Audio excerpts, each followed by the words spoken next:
Kyle Rittenhouse killed two white men protesting on behalf of Black lives and got away with it. That's the single most important thing to understand about today's ruling. By allowing him to go free and potentially commit other crimes, this jury sent the final and loudest warning to white America about the dangerous rise of white nationalist terror in this country, one I suspect will be ignored by most thought leaders, politicians, and the press. Kyle Rittenhouse was able to kill Joseph Rosenbaum and Anthony Huber and face no consequences because those men were race traitors, white men who had the audacity to protest that police shot Jacob Blake, a black man, in the back 7 times in his own car. They stood against the core conceit of white supremacy, that straight white men have dominion over everything, especially black bodies. And when you stand against that position, you can be subjected to the same violence used against Trayvon Martin, Sandra Bland, Breonna Taylor, Freddie Gray, Walter Scott, and yes, George Floyd. The Rittenhouse ruling isn't so much a warning to Black America. Black folks have known the impact of white terrorism since we were first told that we were technically free-ish. It's a warning to every white suburbanite with a Black Lives Matter poster in their window, every white church youth leader chanting about George Floyd in front of the local Walmart, every white dad from Lorain, Ohio to Lubbock, Texas, who dares have a BLM sticker on their car.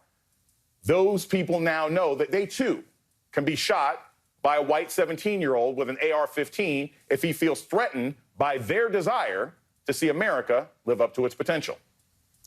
Too many Americans think they have the complexion for protection against the same forces behind Charlottesville and the insurrection.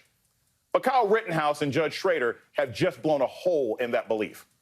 Only time will tell if enough Americans heed the warning shot that was just fired off. I'm joined now by Malcolm Nance, MSNBC counterterrorism and national security analyst, and Dean Obadiah, host of the Dean Obadiah Show on SiriusXM and an MSNBC columnist. Malcolm, I want to start with you. My primary concern about this ruling is that it is now open season and that white nationalists and domestic terrorists across this country are high-fiving. What kind of impact does a ruling like this have for everybody, from the Proud Boys to militia groups, from Savannah, South Carolina to Seattle, Washington? Well, let me confirm for you that they are high-fiving, and they view this as a major victory. For some time, you know, the Free Kyle T-shirts and Kyle did nothing wrong types of T-shirts have been going on have been inside the white supremacy movement and had mainstreamed itself into the Republican Party world.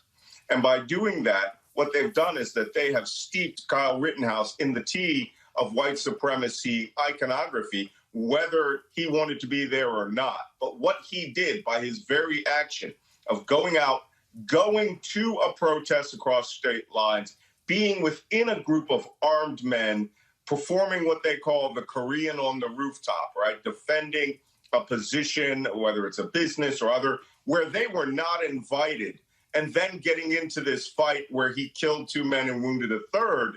That is now the template on how to protest against Antifa or Black Lives Matter or any other person that they consider in the white supremacy world race traitors. You have to understand that for some time, these thoughts have been completely underground. They were not mainstreamed, but now they are. And worse yet, at some point, someone is going to weaponize the self-defense. And when I say weaponize it, I mean they are going to have a designated Kyle Rittenhouse. Yeah. And when you can anticipate or precipitate an attack, whether it's bottles thrown at you, then not only can that person go back and defend himself, others can turn their weapons and carry out a massacre and say it was in defense of another person. This is going to get out of control. Yeah, this is all, for those who remember, this is all basically Bernie Getz, right? You're going looking for trouble, and then you're going to try and claim self-defense. Malcolm talked about this idea of this getting mainstream. Dean, the thing that concerns me is not just the violence, not just what this says about democracy, but now you've got members of Congress, Republican members of Congress, doing whole tweet threads, offering this kid everything from internships to an opportunity to hang out with them at the House. You literally have members of Congress who are now saying, forget an application, forget being a candy striper. Who cares about your grades? Go out and kill people in the name of white supremacy, and you can get an internship in my office. Unpaid, of course. Dean, what the heck do we do about that? This is part of the culture we're living in the GOP. You know, the GOP, this GOP has mainstream white nationalism. Now they are mainstreaming and celebrating political violence.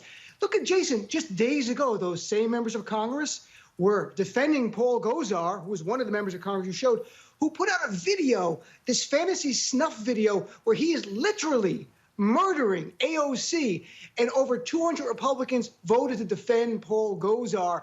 This is the party led by Donald Trump, a man who incited the January 6th terrorist attack, which a poll in July from CBS showed 55% of Trump supporters, they don't view January 6th as an act of terrorism.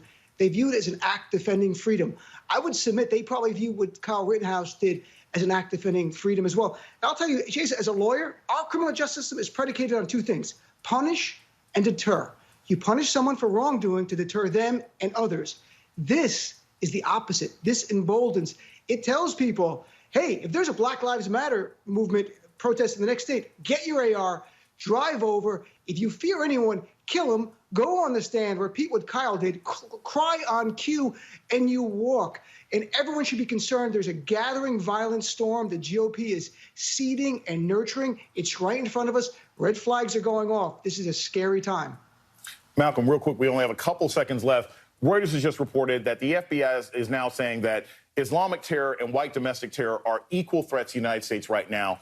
The president, everybody in Congress, whoever is watching right now, Malcolm, what do you think this country needs to do from a national security standpoint in the face of this kind of ruling and against this rising white nationalist terror in general? Well, you know, the FBI actually did a very good job back in the 1980s infiltrating and breaking down these groups.